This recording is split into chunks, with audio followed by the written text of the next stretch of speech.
परमात्मा को पाने तथा उसका वास्तविक लाभ प्राप्त करने के लिए पवित्र बाइबल में प्रमाण है कि प्रभु ने मनुष्य को अपना ही स्वरूप बनाया। 6 दिन में सृष्टि रचकर 7वें दिन विश्राम किया। कुरान शरीफ में प्रमाण है कि हजरत मोहम्मद को खुदा स्वयं कह रहे हैं कि मैंने तुम्हें उस परमात्मा की महिमा बताने के लिए भेजा है। वो परमात्मा कबीर है जिसने 6 दिन में सृष्टि रची तथा 7वें दिन तख्त पर जा विराजा। उसकी खबर किसी बाखबर से पूछकर तो देखो। कृपया अवश्य सुनिए जगत गुरु तत्वदर्शी संत रामपाल जी महाराज के अमृत वचन। अपनी महिमा पर बताओ है कि ए जीव, जब तू इस ज्ञान को समझ जाएगा फिर तेरी ये स्थिति हो जाएगी कि परमात्मा आपके बिना मुझे भी कोई दिखाई नहीं देता।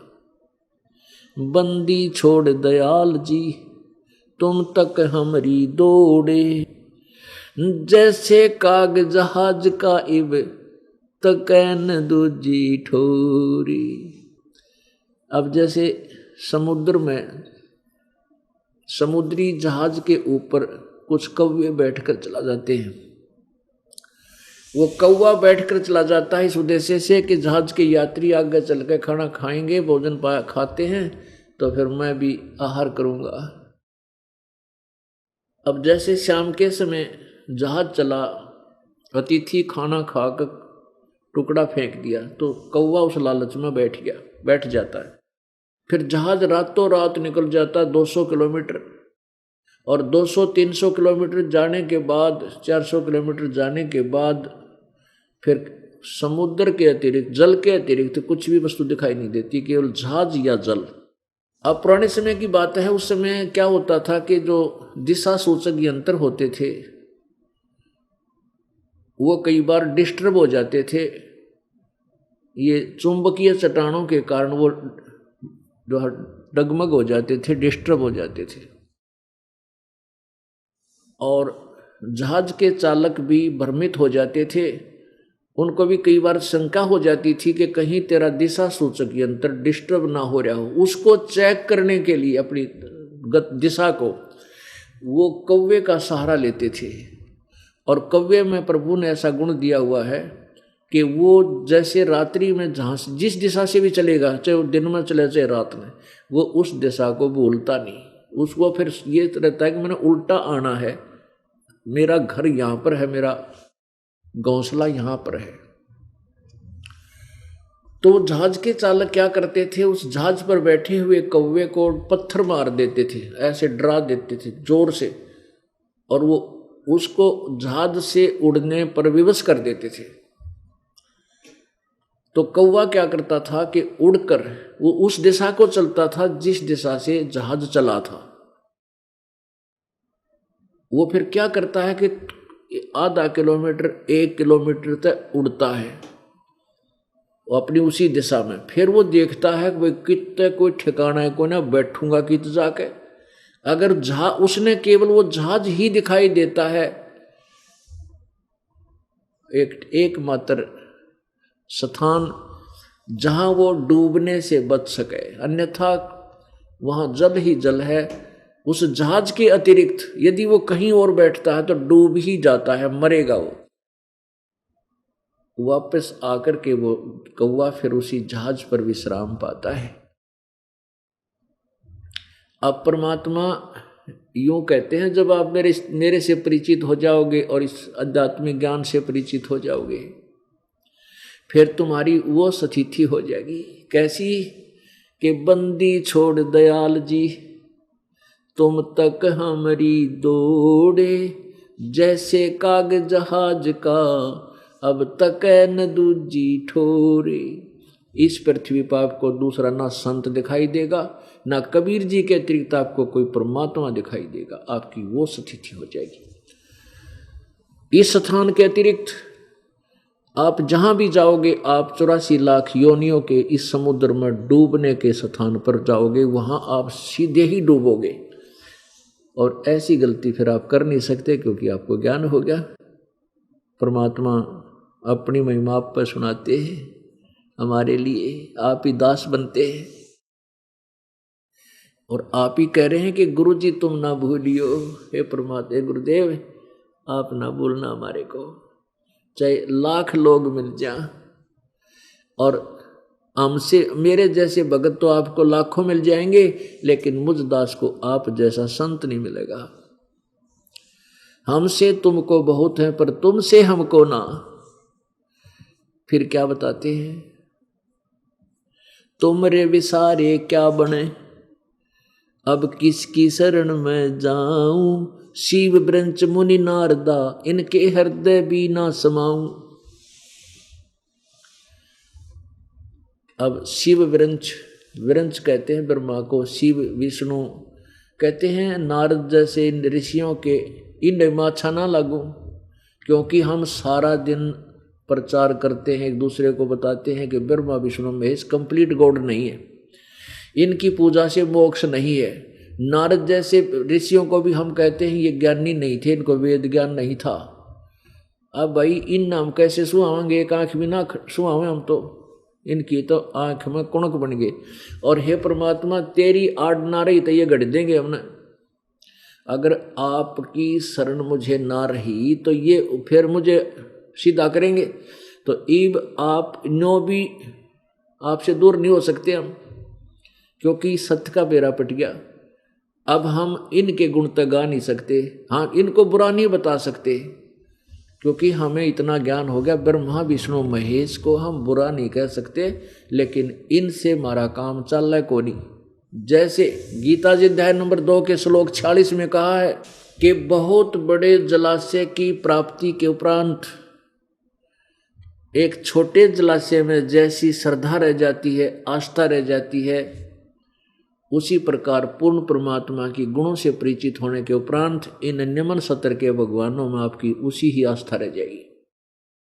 अब कितना प्यारा उदाहरण दिया पवित्र श्रीमद् भगवत गीता जी ने, कि जैसे पहले क्या होता था पुराने समय में, सतयुग त्रेता द्वापर तक ये ट्यूबल टैबल नहीं थे, ना सिंचाई की नहरें थी, वहाँ तालाबों पर जनसंख्या कम होया करती, वो तालाबों के ऊपर आश्रित रहते थे। घने धन जोड़नी आदमी ना थे, अपना सिंपल सा रहा करते, खाया कमाया, घना धन इकट्ठा कराया करते, इसलिए वो तालाबों का झीलों का सहारा लेकर के वहाँ गांव के गांव बस जाया करते थे।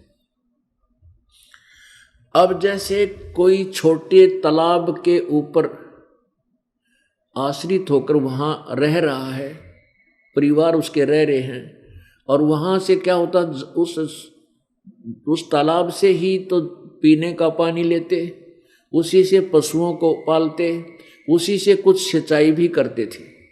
और वो छोटा जलाशय जिसमें एक वर्ष वर्षा ना हो तो वो जल समाप्त हो जावे, सूख जावे, और उस पर आश्रित वो परिवार भी, वो जितने व्यक्ति थे वो भी मृत्यु को प्राप्त हो जाए। यानी वर्षा होगी तो वो फिर भर जाता है, एक वर्ष काम और चला देता है। इसी प्रकार उस जो छोटे तालाब पर आश्रित परिवार है, यानी वो व्यक्ति है, उसको कोई बहुत बड़ा जलाशय मिल जाए, झील जिसकी 10 वर्ष वर्षा ना हो तो भी उसका जल समाप्त नहीं हो, और वो उस व्यक्ति ने वो जलाशय मिल जाए, वो बहुत बड़ा झील लेक, तो फिर उसकी श्रद्धा उस छोटे तालाब में जितनी रह जाती है, अंडरस्टूड है। कहने का भाव यह कि उसमें उस छोटे तालाब बुरा नहीं है, लेकिन वो पर्याप्त नहीं उसके जीवन के लिए, वो कभी भी धोखा दे सकता, वो सफिशिएंट नहीं है। और वो बड़ी झील मिल गई तो 10 वर्ष भी वर्षा ना हो तो भी जल समाप्त नहीं हो सकता। तो फिर उसकी श्रद्धा उसमें ऑटोमेटिकली हो जाएगी, उसने त्याग कर वहाँ पर पहुँच जाएगा, वो फिर उस तालाब के ऊपर आश्रित नहीं रहेगा। लेकिन तालाब बुरा नहीं है, जल उसमें भी है, लेकिन वो थोड़ा है, पर्याप्त नहीं है। इसी प्रकार ब्रह्मा विष्णु महेश ब्रह्म परब्रह्म ये बुरे नहीं है, लेकिन हमारे लिए ये पर्याप्त नहीं है, क्योंकि हमने तो जन्म और मृत्यु का रोग कटाना है, हमने तो सदा के लिए मोक्ष प्राप्ति करनी है। लेकिन इन भगवानों की साधना से जन्म मृत्यु समाप्त नहीं हो सकती, कर्म का दंड नहीं कट सकता, दुख निवारण नहीं हो सकता, लेकिन जैसे कर्म करोगे वैसा फल ही ये दे सकते। वो केवल परम अक्षर ब्रह्म है, वो कबीर देव है जो बनारस में जुल्हा बनकर आए थे। वही परमात्मा है जो पूर्ण मोक्ष देगा, हमारे सब पाप कर्मों के दंड को समाप्त करेगा और हमें सुख देगा, मोक्ष देगा, पूर्ण मोक्ष देगा। परमात्मा क्या बताते हैं? अपनी महिमा आप ही गाया करते हैं, आप ही सुनाते हैं। अब वो परमात्मा पूर्ण ब्रह्म जिसकी भक्ति करने से हमें मोक्ष प्राप्त होगा,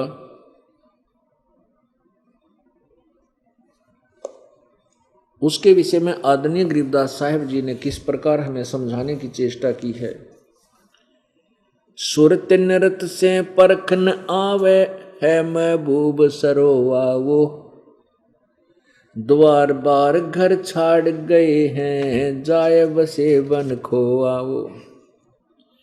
अब प्रथम तो उस परमात्मा का ज्ञान नहीं, प्रथम तो वो परमात्मा है कौन, किसकी भक्ति हमें करनी चाहिए, वो हमें प्राप्त, वो ज्ञान नहीं।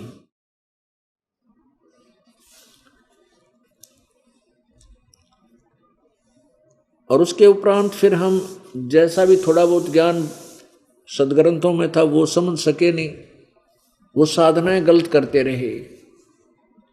बेख बनाए बहे बहुरंगी कीना बहुत अबोआ वो, बेख बनाए बने बहुरंगी कीना बहुत अभोआ वो, कामी क्रोधी बंग मंझारा छाड़ा लोभ ने मोहा वो।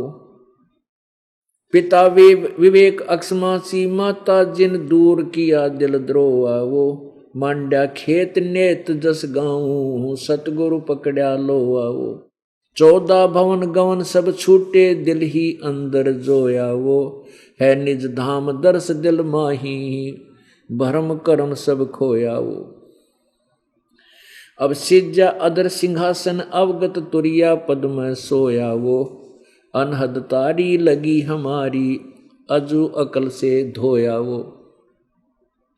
सतगुर दानी मिले बिनानी बीज अभय पद बोया वो, दिव दृष्टि खुली हमारी ही सार शब्द से टोया वो।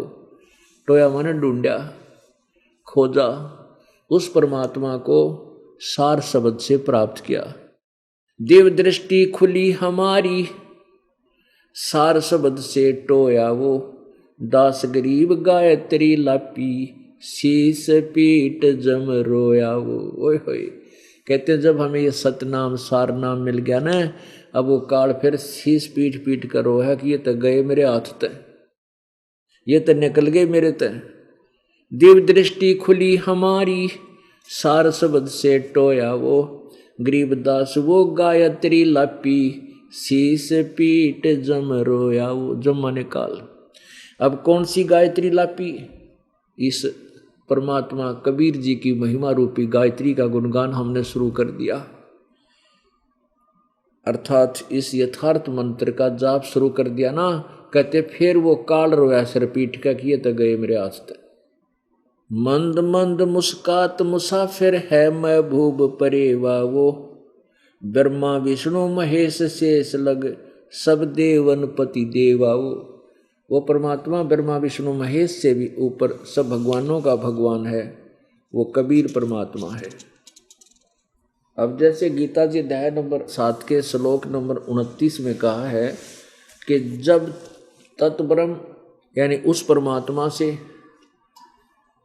और पूरे संपूर्ण आध्यात्मिक ज्ञान से सभी कर्मों से जीव परिचित हो जाता है तो केवल वो जन्म मृत्यु से छूटने का ही प्रयत्न करता है। गीता जी अध्याय नंबर 18 के श्लोक 62 में कहा कि गीता ज्ञान दाता करा कि अर्जुन तो सर्वभाव से उस परमात्मा तत्ब्रह्म उस परमेश्वर की शरण में जा जिसकी कृपा से तू परम शांति और शाश्वत स्थान यानी सतलोक को सनातन परम धाम को प्राप्त होगा। 8वें श्लोक के प्रथम मंत्र में अर्जुन ने पूछा परमात्मा किम तत्ब्रह्म, वो तत्ब्रह्म कौन सा है जिसके विषय में आप बताते हो उसकी शरण में जा और उसका ज्ञान होने के बाद फिर जन्म मृत्यु से छुटकारा चाहता, यहाँ की किसी वस्तु की इच्छा नहीं करता। वो किम तत्ब्रह्म, वो तत्ब्रह्म कौन है, वो परमात्मा कौन है? वो रब कौन है, वह रब कौन है। 8वें अध्याय के गीता जी के 3रे मंत्र में गीता ज्ञानदाता कहता है वो परम अक्षर ब्रह्म है। गीता जी अध्याय नंबर 15 के श्लोक 1 से 4 में और 15, 16 और 17 में स्पष्ट किया है। 3 भगवान बताए, जैसे 3 परमात्मा बताए, ब्रह्म, क्षरपुरुष, अक्षर ब्रह्म, अक्षर पुरुष, ये 2 परमात्मा। इन दोनों के लोकों में जीव भी नाशवान, इनका शरीर नाशवान, प्राणियों का, इनका भी, इन भगवानों पुरुषों का भी, भगवानों का भी जीव शरीर नाशवान, लेकिन जीव आत्मा सभी की अमर ही होती है, गधे की भी, कुत्ते की। अब 17वें श्लोक में कहा कि उत्तम पुरुष तो अन्य परमात्मा इति उदारते है, वो उत्तम भगवान श्रेष्ठ प्रभु तो कोई और है जो तीनों लोकों प्रवेश करके ये लोक धर्म आविश्य विवर्ती अवैश्वर है, तो तीनों लोकों में प्रवेश करके सबका धारण पोषण करता है।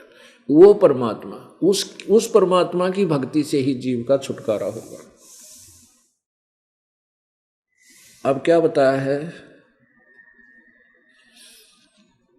भजन करो उस रब का जो दाता है कुल सब का।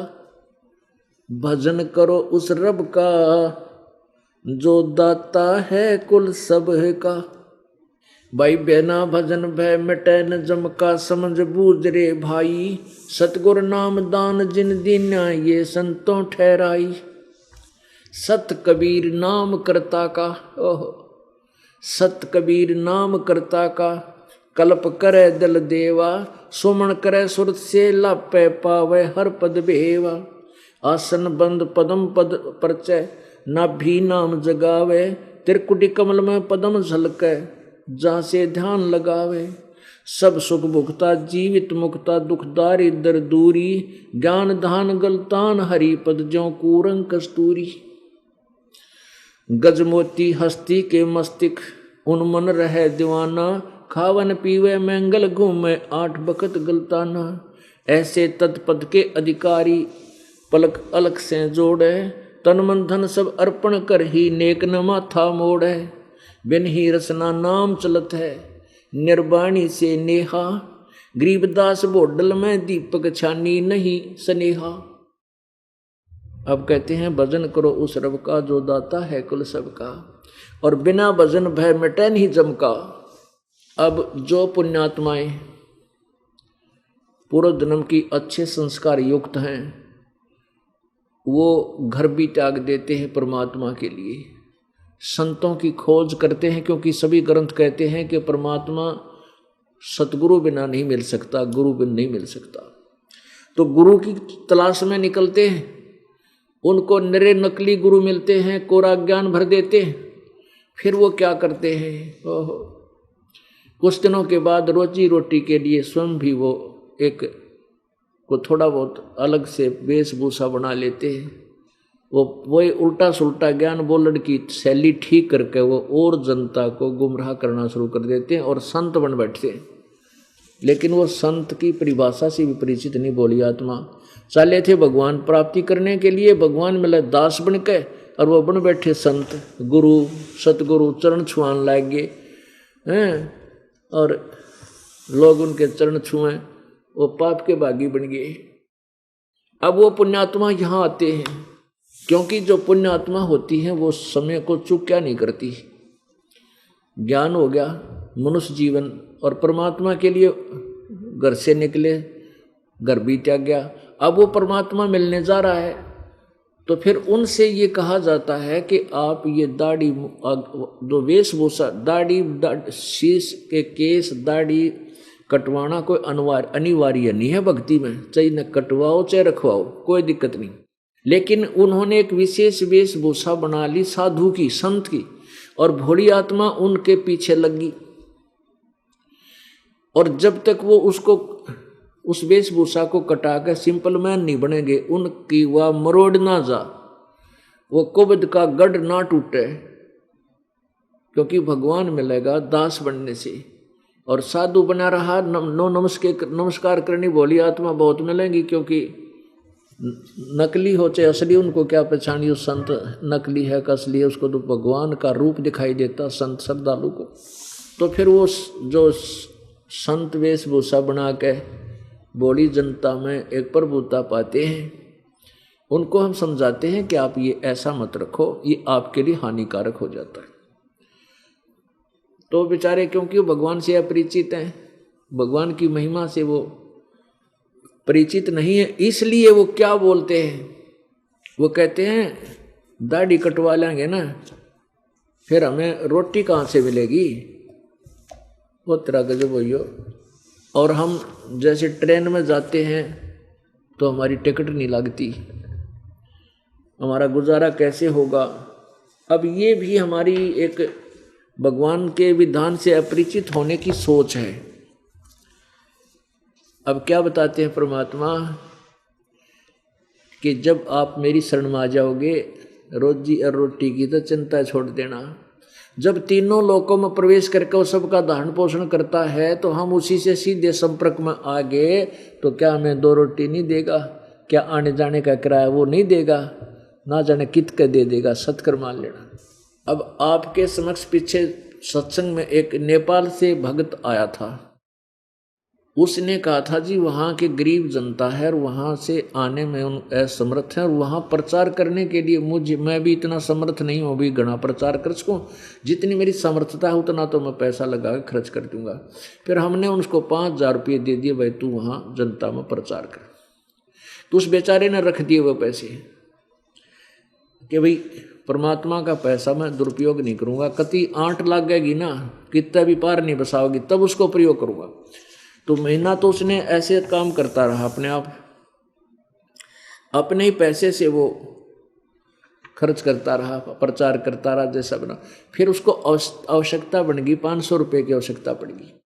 कहता मैंने वो 5,000 रुपये न्यू के न्यू दर रखे थे, 1,000 के नोट और 2 500 के, 4,000 के, कति गिण के वहाँ ऐसे स्थान पर रख देखते बच्चे भी ना छेड़े, घर वालों को पता ही ना चले, वहाँ कभी पैसा मैंने रखा ही नहीं। तो वो गिने तो मैंने पाए वो क्या 2,500 रुपये बढ़ गए, उसमें कहता मैंने पहले 1,000 रुपये निकाल लिए थे तो 6,500 रुपये फिर पाए, 2,500 रुपये टोटल कहता वो बढ़ गए। 1,000 निकाल लिया था, 4,000 उसमें सुरक्षित रख दिए, फिर 6,500 पाए। तो ये किसने दे दिए? कबीर परमात्मा ने।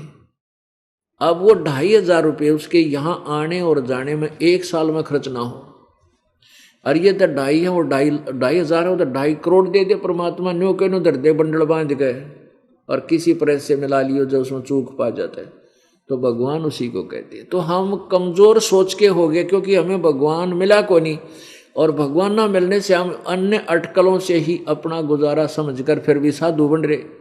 वो जब आप पे पेट नहीं भरता और उन्हें कह दोगे तुम, तो ऐसी भूल पड़ जाती है।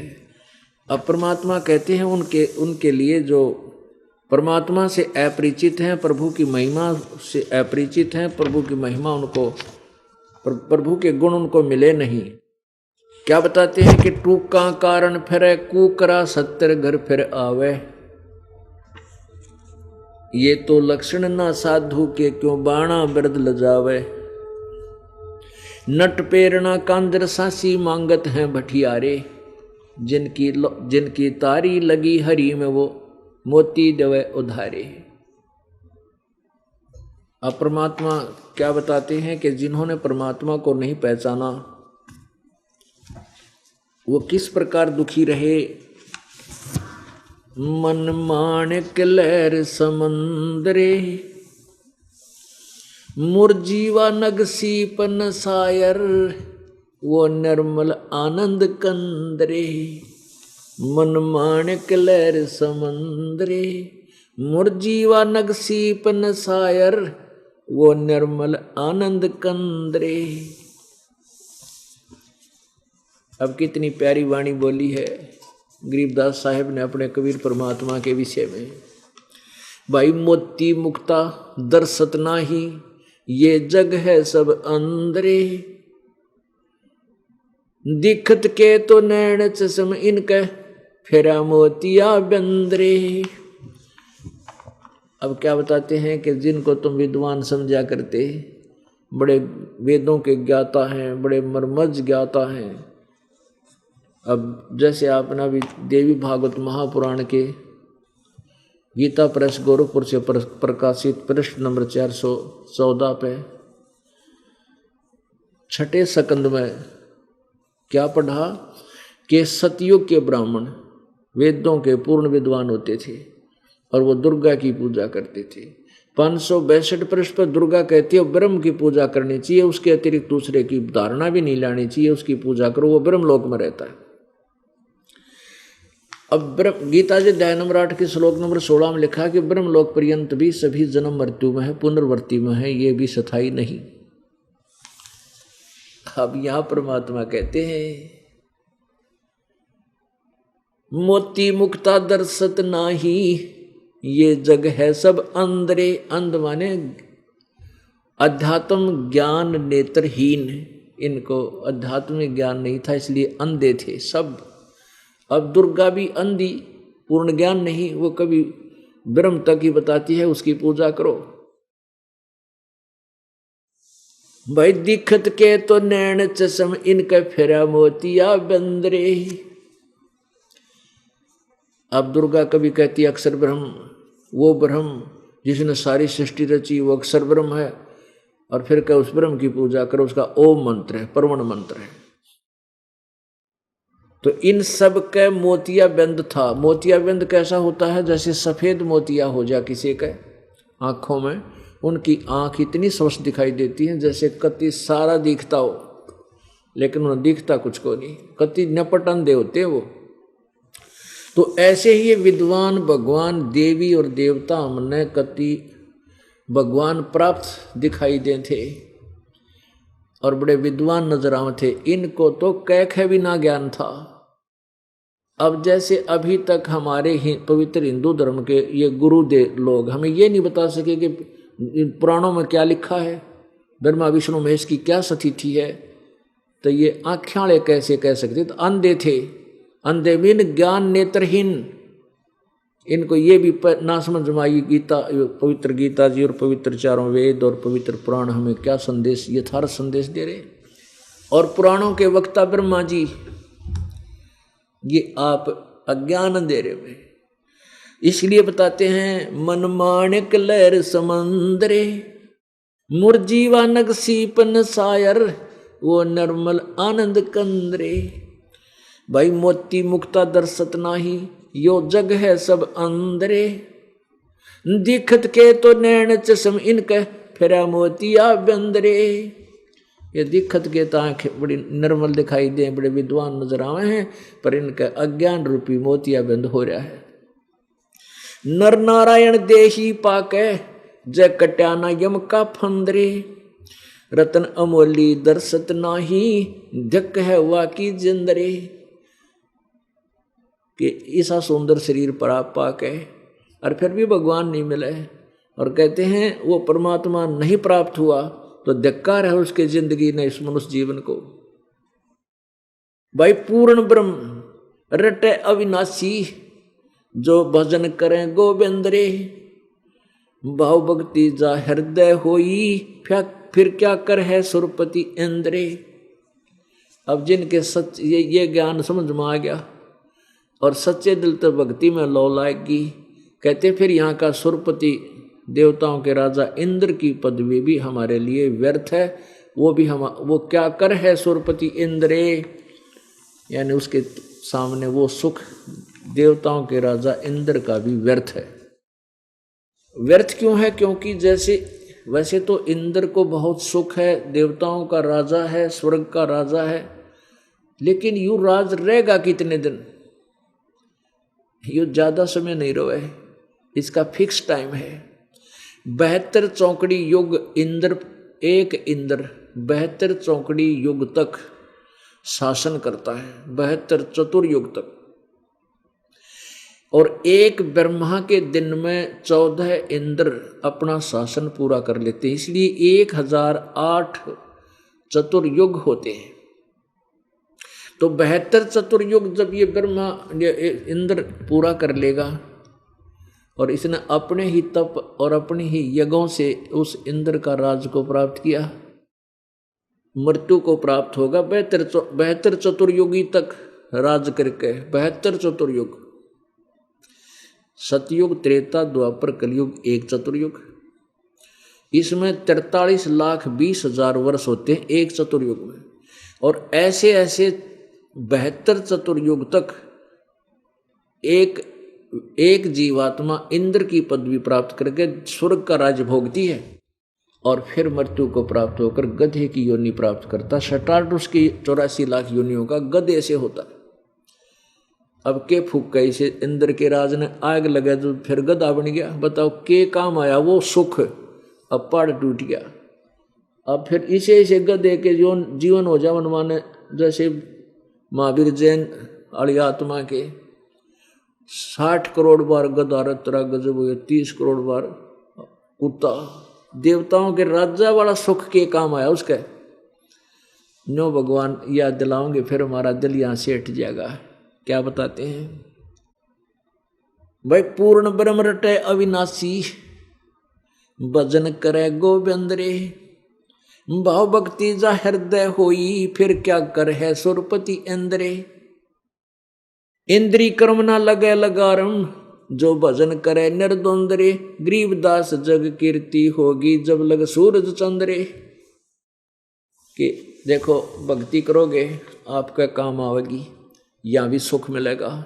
और यहाँ से भक्ति करके जाओगे तो कहते आपकी कीर्ति बनी रहेगी जब लग सूरज चंद्रे। यानी आप सतलोक चले जाओगे, वहाँ आपको यहाँ लोग आपके गुण गाया करेंगे। जैसे दरू, प्रहलाद, मीराबाई आदि पुण्यात्माओं को आज तक याद किया जाता है और वो अपनी भक्ति करके बेड़ा पार करके हम उनके गुण गावें। तो ऐसे ही हम अपना कर्म बनावेंगे, सतलोक चले जाएंगे और पीछे आने वाले आप जी के गुण गाया करेंगे, बड़े अच्छे भगत थे और वह तो बेड़ा पार कर गए। इंद्री कर्म ना लगे लगारम, जो भजन करे निर्द्वंद रे। निर्द्वंद माने और सब तरफ से ध्यान हटा के अपने मालिक के चरणों में लगे रहे। काम जो अपना पेट रोजगार निर्वाह के लिए धंधा करे उसमें भी मालिक को भूल नहीं पड़ने दे, उसको कहते निर्द्वंद भजन करना। और गरीब दास जग कीर्ति होगी, जब तक सूरज चंद्रे। अपने आत्मा कबीर परमेश्वर जी अपने तत्व ज्ञान को आप ही बताने आते रहते हैं और फिर हमारे जैसे दास की सेवा लगा देते हैं, ड्यूटी लगा देते हैं अपनी प्यारी आत्माओं को अपने यथार्थ ज्ञान से परिचित कराने के लिए। अभी तक हमें ब्रह्मा विष्णु महेश के बारे में क्या बताया गया था कि अजर व अमर हैं, सर्वशक्तिमान है, ये सृष्टि के रचनहार हैं और ये पूर्ण परमात्मा है, सभी ब्रह्मांडों के रचयिता यही हैं। अब इनकी यथार्थता हमारे सामने आ गई। कहाँ से पता चला? इन्हीं की जीवनी से। ब्रह्मा विष्णु महेश की जीवनी किन में है? पुराणों में। अब आपको ब्रह्मा विष्णु महेश की थोड़ी सी झलक दिखाते हैं। पुण्यात्माओं, ये सत्संग स्थल जो है एक ऐसा सामूहिक स्थल है जिसमें पहली कक्षा के बालक भी, बच्चे भी होते हैं, यानी श्रोता हैं, और दूसरी कक्षा के भी, यानी कुछ ऐसे हैं जो पहली बार सत्संग सुनने आए हैं। हमारे भगतों ने समझा बुझा के लाओ, एक बार चल लो आप हमारे गुरु जी का सत्संग तो सुन लो, नाम ना लियो पर ज्ञान तो सुन लो। तो उनके लिए भी हमने ये क ख ए आ सारे सिखाने पड़ेंगे, क्योंकि अभी तक भक्ति मार्ग का क ख भी ज्ञान नहीं किसी को। तो इस दास ने स्टार्ट से लेकर और लास्ट तक की पढ़ाई नए सिरे करानी पड़ेगी आपकी। और पुण्यात्माओं, इस दास को जो परमात्मा ने मजदूरी दी है या अनमोल दे रखी है, और इस दास को उसी दिन से ये एहसास हो गया था कि परमात्मा ये शरीर भी तेरे काम आ जाए, इस टुकड़े टुकड़े भी मालिक आपके काम आ जाए, मेरी मिट्टी सफल हो जाएगी। तो इस दास ने जब से ज्ञान हुआ है उसी दिन से दिन और रात एक कर रखा है। अब आप देखते हो 13-14 घंटे पहले सत्संग करता हूँ, फिर आप जी से मिलता हूँ, और आश्रम की भी जो व्यवस्था करनी होती है आप जी के लिए वो भी करता है दास। और कितना 12 बजे 1 बजे जाकर सोने का समय मिलता है, फिर वक्ते उठ कर फिर। तो ऐसे ही जब से इस मार्ग का दास को एहसास हुआ है, प्राप्ति हुई, आदेश हुआ है, उसी दिन से ये वर्षक प्रयत्न और ये परिश्रम दास का चल रहा है और ये सफल हो गया प्रभु की कृपा से। तो इसलिए दास जरा से भी आलस नहीं करता कि परमात्मा फिर नाराज हो गया ना, फिर मेरे पिल्ला कुछ नहीं रहेगा। तो हर तरह, हर मर्यादा में रहता हुआ, हर पॉइंटों से बचता हुआ परमात्मा के गुणगान करता हूँ। तो यहाँ ये ऐसा है कि पहली कला कक्षा से लेकर लास्ट तक ये नए सिरे नई पढ़ाई पढ़ानी, क्योंकि पहले ज्ञान से विपरीत है सारी, और इसमें मेहनत ज़्यादा करनी पड़ेगी दास ने, क्योंकि बार बार रह कर प्रमाण ना दिखाऊंगा तो कुछ भी पल्ला ना पड़े आपका ये 2 घंटे व्यर्थ जाएंगे, जिसको नए सिरे से नहीं बताया जाता। अब हम ब्रह्मा विष्णु महेश के ऊपर आश्रित हैं। अब थोड़ी सी झलक दिखाते हैं कि ब्रह्मा विष्णु महेश जी की क्या स्थिति है। अब देखिएगा देवी पुराण। अब ब्रह्मा विष्णु महेश जी की उत्पत्ति आपको दिखाते हैं। श्री ब्रह्मा विष्णु महेश जी का जन्म, इनके माता पिता कौन है, थोड़ा सा विस्तृत दिखाएंगे। और जो पुण्यात्मा पहली बार आए हैं या बार बार जो, क्योंकि ये ज्ञान एकदम समझ में नहीं आता, आप कम से कम भी 1 वर्ष तक लगातार सत्संग सुनोगे, जब आपकी बुद्धि विशाल बनेगी। और उसके लिए बार बार ये लेक्चर अर्थात ये सत्संग करने अति आवश्यक होगी। अब अभी तक हमें परमात्मा कबीर जी ने 600 वर्ष पहले कहा था कि धर्मदास ये जग बोराना मन विचलित है, और कोई न जाने पद निर्वाणा, मोक्ष मार्ग का किसी ने ज्ञान नहीं है। यही कारण मैं कथा पसारा, अब मैं तुमसे कहूँ यही कथा तुम जगजीव सुनाओ, सब जीवों का भरम नसाओ। अब मैं तुमसे कहूँ चिताई, इस तीनों देवताओं की उत्पत्ति भाई, ब्रह्मा विष्णु महेश की उत्पत्ति बताता हूँ। 600 वर्ष पहले परमात्मा ने ये शब्द वो बताए थे, और वो ज्ञान जो पुराणों में लिखा था वो अपनी सिंपल लैंग्वेज में बोला था। और क्या बताया था कि ज्ञानी सुने सो हृदय लगाई, मूर्ख सुने तो गम नहीं पाई। अब बुद्धिमान होगा वो तो समझेगा कि संत जो बता रहा सच्चाई है, और प्रमाण दिए जाएंगे साथ में आपको। और अनजान व्यक्ति जिसने भगवान चाहिए कोई ना, वो समझे कोई नहीं इस मार्ग ने, वो तो काल का ही जो है ना आहार बना रहेगा। अब क्या कहते हैं, धर्मदास ये जग बोराना, कोई न जाने पद निर्वाणा। यही कारण मैं कथा पसारा, जग से कहिए एक राम नियारा। यही ज्ञान जग जीव सुनावो, सब जीवों का भरम नसाओ। अब मैं तुमसे कहूँ चिताई ही, त्रिदेवन की उत्पत्ति भाई। इन तीनों देवताओं की उत्पत्ति बताता हूँ। कुछ संक्षेप कहूँ गौराई, सब संशय तुमरे मिट जाई। ज्ञानी सुने सो हृदय लगाई ही, मूर्ख सुने तो गम ना पाई। समझदार सुनेंगे तो तुरंत स्वीकार करेंगे, सीने से लगाएंगे इस ज्ञान को कि महाराज जी ने तो तोड़ पाड़ दिया, कमाल कर दिया। और साथ में ये आपको सदग्रंथ दिखाऊंगा, फिर संशय नहीं रहेगा कि ये कच्चा काम है। ज्ञानी सुने सो हृदय लगाई, मूर्ख सुने तो समझ में न आई। माँ अष्टंगी पिता निरंजन, ये दम जारणु वंशन अंजन। पहले कीन निरंजन राई, पीछे से माया उपजाई। माया रूप देख अतिशोभा, देव निरंजन तन मन लोभा। काम देव धर्म राय सताए, देवी को तुरंदर खाए। पेट से देवी करी पुकारा, हे साहेब मेरा करो उभारा। टेर सुनी तब ता हम आए, अष्टंगी को बंद छुड़वायो। धर्मराय को हिकमत कीना, नक्श रेखा से भग कर लीना। धर्मराय कीने भोग विलासा, माया को रही तब आशा।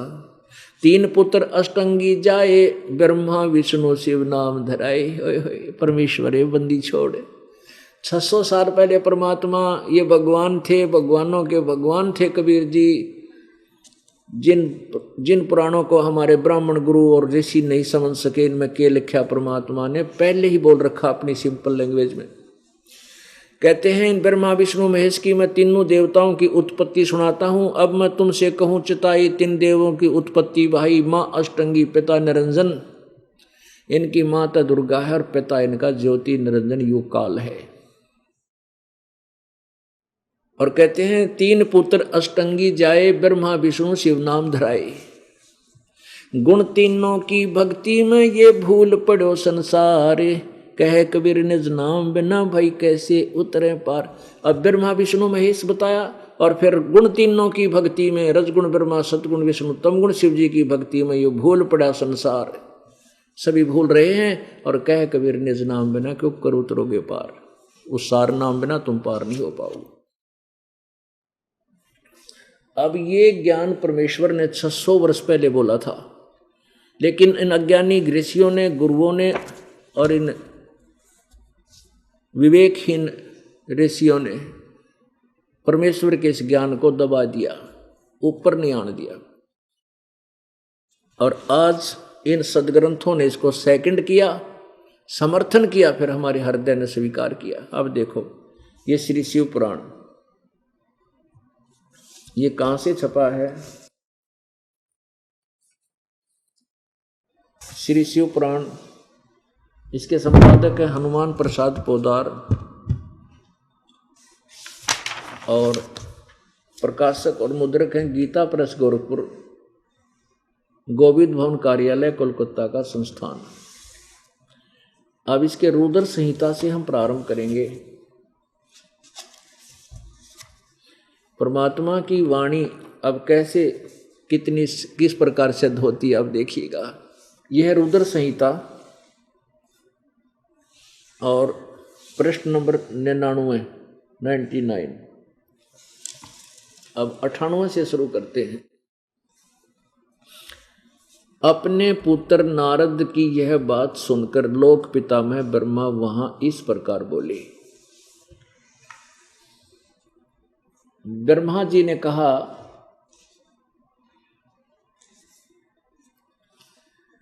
ब्रह्मन अपने पुत्र नारद से बता रहा है ब्रह्मन देव शिरोमणे, तुम सदा समस्त जगत के उपकार में लगे रहते हो। तुमने लोगों के हित की कामना से बहुत उत्तम बात पूछी है। कि पूछा था कि सृष्टि की रचना किसने की, जिसमें समस्त चराचर जगत नष्ट हो गया था, सर्वत्र केवल अंधकार ही अंधकार था, न सूर्य दिखाई देता था, न चंद्रमा, अन्य ग्रहों का और नक्षत्रों का भी पता नहीं था, न दिन होता था न रात, अग्नि पृथ्वी वायु और जल की भी सत्ता नहीं थी।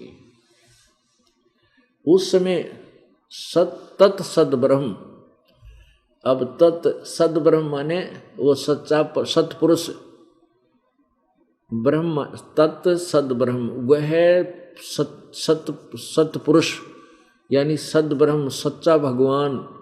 इस श्रुति से जो सत सुना जाता है वो एकमात्र वही शेष था।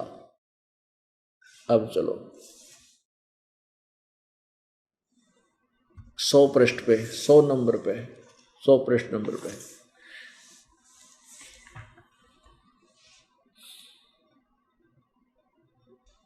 जिस परब्रह्म के विषय में, अब देखो ब्रह्मा जी बोल रहा कि तो ब्रह्म का है, कि तो सदब्रह्म का है, कि तो परब्रह्म, फिर भी क्योंकि इन्हीं से हमने इस ज्ञान को निखारना है जो परमेश्वर का ज्ञान है।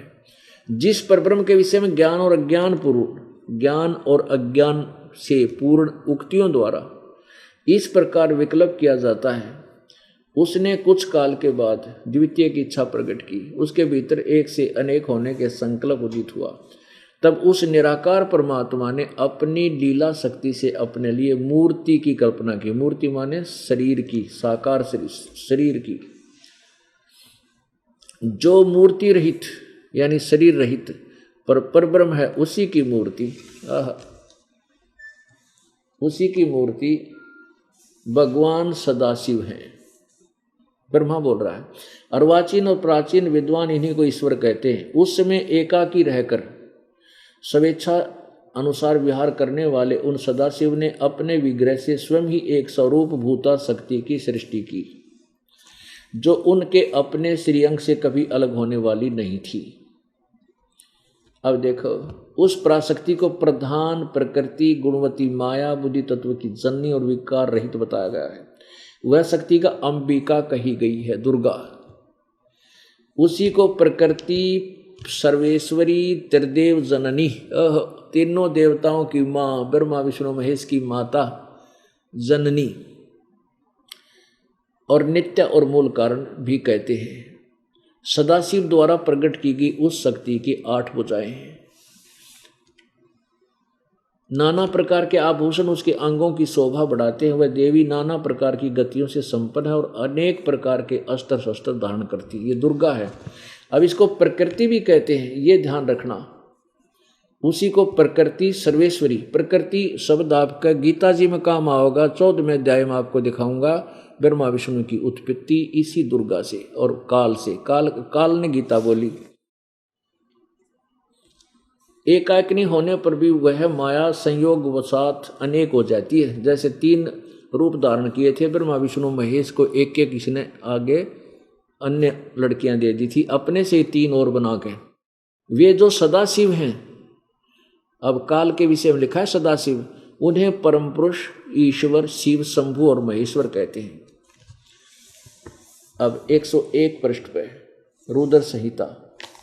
वे अपने सारे अंगों में भस्म लगाए रहते हैं उन काल रूपी ब्रह्म ने। अब देखो, काल रूपी ब्रह्म ने, ये काल रूपी ब्रह्म, ये ज्योति निरंजन है।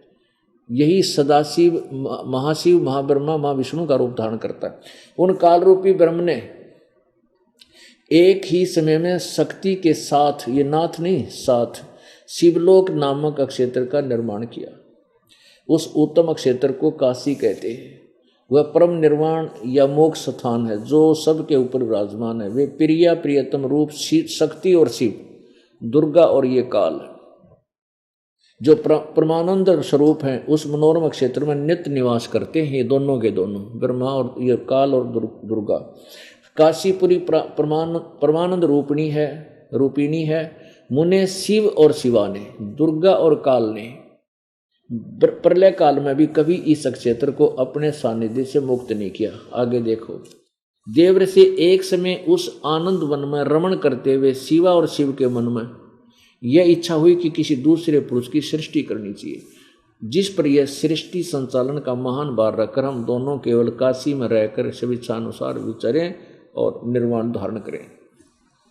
ऐसा निश्चय करके शक्ति सहित सर्वव्यापी परमेश्वर शिव ने अपने वाम भाग के 10वें अंग पर अमृत मल दिया। फिर तो वहां से एक पुरुष प्रकट हुआ, यानी इन्होंने पति पत्नी व्यवहार किया और वहां से एक बालक की उत्पत्ति। उसका नाम क्या है? 102 पृष्ठ पे रुद्र संहिता शिव पुराण। तदंतर उस पुरुष ने परमेश्वर शिव को प्रणाम करके कहा, स्वामिन मेरे नाम निश्चय कीजिए, कौन काम बताइए। ये सुनकर शिव ने कहा, वत्स बेटा, आप व्यापक होने के कारण तुम्हारा विष्णु नाम विख्यात हुआ, यानी उस विष्णु नाम धर दिया। अब क्या प्रमाण हो गया कि दुर्गा और काल से, प्रकृति और इस काल ब्रह्म से विष्णु की उत्पत्ति हुई, ये इनका बेटा। अब ब्रह्मा कहता है, देखो रुद्र संहिता का ये 6वां अध्याय यहाँ समाप्त हो जाता है। अब यहाँ 7वां प्रारंभ होता है। ब्रह्मा जी कहते हैं देव से, तत्पश्चात विष्णु की उत्पत्ति के बाद कल्याणकारी परमेश्वर शाम सदाशिव ने पूर्व प्रयत्न करके जैसे विष्णु उत्पन्न किया दुर्गा और उनके संयोग से, मुझे दाहिने अंग से उत्पन्न किया। मुने उन महेश्वर ने तुरंत ही अपनी माया से मोहित करके नारायण देव की नाभि में डाल दिया और लीलापूर्वक वहां से मुझे प्रकट किया। इस प्रकार उस कमल से पुत्र के रूप में मुझ हिरण्यगर्भ का जन्म हुआ। अब यहाँ अनुवादकर्ता ने अपनी सोच से थोड़ी सी गड़बड़ी कर दी। अब उसने आगे विष्णु कहते हैं शिव से शिव की उत्पत्ति कैसे लिखूं, ऐसे ऐसे, तो लेकिन ये स्पष्ट हो गया। आगे देखो, ये 4 सिद्ध करने हमने, ये काल अलग, ब्रह्मा विष्णु महेश अलग। ये देखिएगा 110 पृष्ठ पे 9वां अध्याय। इस प्रकार ब्रह्मा विष्णु और रुद्र इन तीनों देवताओं में गुण है, परंतु शिव गुणातीत माने गए। ये 4 हो गए, ब्रह्मा विष्णु और रुद्र, इन तीनों देवताओं में गुण है। रजगुण ब्रह्मा, सदगुण विष्णु, तमगुण शिव जी, ये महेश कवच है। परंतु शिव ये काल इनसे न्यारा है, गुण इन तीनों गुणों से अलग है, ब्रह्मा विष्णु महेश से भिन्न है। अब ये ब्रह्मा विष्णु महेश और चौथा ये इनका पिता काल है, ये सदाशिव भी कहलाता है, इसको काल रूपी ब्रह्म भी कहते हैं। यही विष्णु रूप धारण कर लेता है तो महाविष्णु कहलाता है, ये ब्रह्मा रूप धारण कर लेता है तो महाब्रह्मा कहते हैं इसको। अब आपको एक और दिखाते हैं शिव पुराण में, क्योंकि ये चार सिद्ध करने हैं, ये काल अलग और ये ब्रह्मा विष्णु महेश अलग, तब ये कहानी समझ में आएगी जो परमात्मा ने हमें बताई है। ये देखिएगा शिव पुराण, शिव महापुराण, ये है श्री शिव महापुराण और खेमराज श्री कृष्ण दास प्रकाशन बंबई, ज्वाला प्रसाद मिश्र कृत, इसकी हिंदी टीका सहित।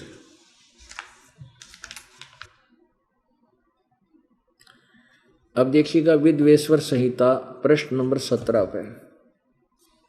अब ये काल क्या कहता है ब्रह्मा विष्णु महेश को, ये देखिएगा इसके प्रश्न नंबर 17 पे विद्वेश्वर संहिता अध्याय 9 में,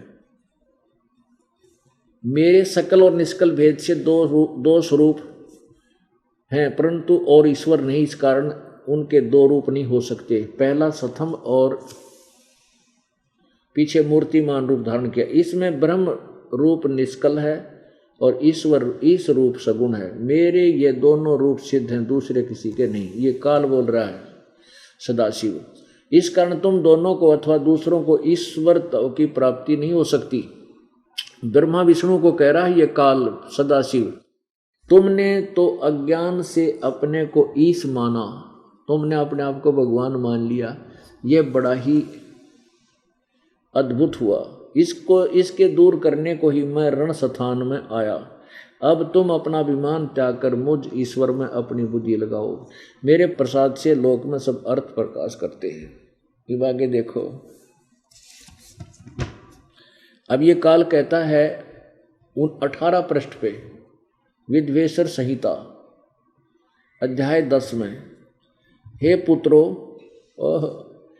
ब्रह्मा विष्णु और ब्रह्मा को, हे पुत्रो, यह कृत आपने तप से प्राप्त किया है जिसकी जो कि सृष्टि की उत्पत्ति, ये ब्रह्मा को उत्पत्ति दी और पालन कहता है विष्णु को पालन का, सो मैंने प्रसन्न होकर तुम्हें दिया है। इसी प्रकार दूसरे दो कृत रुद्र और महेश को प्रदान किए हैं, परंतु अनुग्रह कृत कोई भी पाने को समर्थ नहीं है।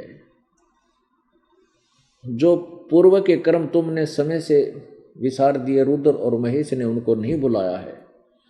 अब ये स्पष्ट हो गया।